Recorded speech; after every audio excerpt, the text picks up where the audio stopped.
You know, what's the real difference between just hoping for something and absolutely knowing it's going to happen? Well, in English, it can come down to one simple, powerful phrase. And today we're going to master that exact tool for talking about your definite future plans. Let's dive right in. So, here's what we've got lined up. First, we'll talk about why we even need a special way to talk about future plans. Then, we'll get into the rule itself, the be going to rule. After that, and this is the fun part, we're going to put it into practice. We'll build some sentences, maybe even make a few predictions. And by the end, you'll be all set to use this yourself. It's going to be a quick journey, I promise, and you'll sound way more confident in your English. All right, let's kick things off with the main idea here. We all have plans, right? A trip you've booked, a meeting that's on the calendar, a party you're throwing. How do you tell someone that these aren't just vague ideas, but things you are absolutely certain are going to happen? Yeah, just think about that for a second. When you want to talk about a plan that's basically set in stone, what words pop into your head? There's a perfect tool for this in English, and we're just about to find out what it is. And here it is. The simple solution is the phrase, be going to. This is our secret weapon for talking about the future with total certainty. But what does that actually look like when we use it?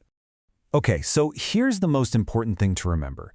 When you use be going to, you're sending a clear signal. You're saying, hey, this isn't a maybe. This is a definite plan. It's happening. Just look at how clear and solid these plans are. I am going to Toronto. That sounds like the tickets are already bought, right? Or she is going to graduate. You know the data set. See the pattern? Every single one of these sentences uses be going to state something as a firm fact about the future. All right, theory's over. We've seen the rule, we've looked at some examples. Now it's time to get our hands dirty and actually put it into action. Let's try building some sentences together. Ready? Let's see how this works. Okay, here's our first one.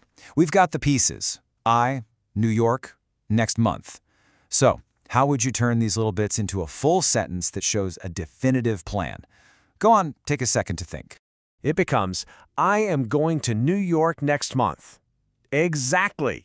Simple, clear, and you can just feel the certainty. Awesome. Let's try another one.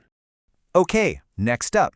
The pieces are we, home, and in the spring. How do you pull those together? Using our rule? You got this. That's it.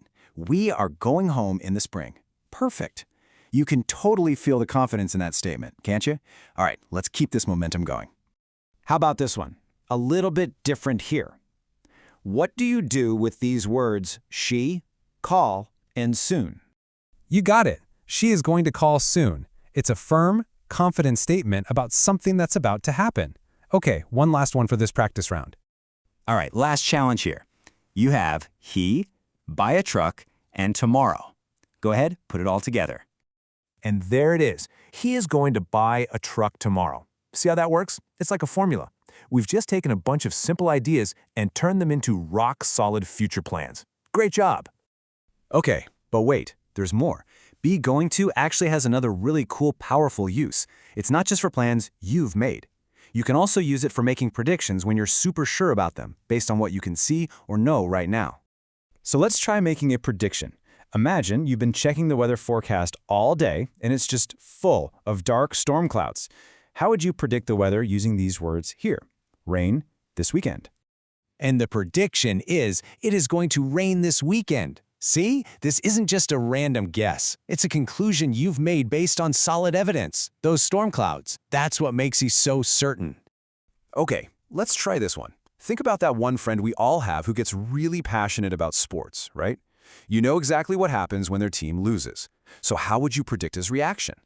He is going to be angry when his football team loses. That is a perfect prediction, and it's based on your past experience with him. You just know it's coming.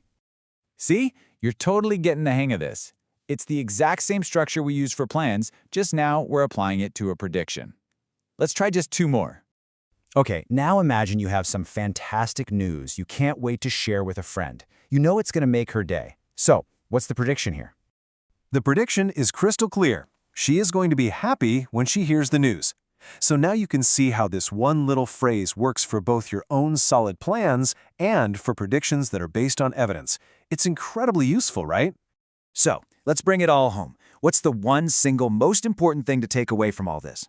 Well, It's that whether you're talking about a solid plan you've made or a confident prediction based on what you know, be going to is the phrase that signals absolute 100% certainty. And now, it's all about you.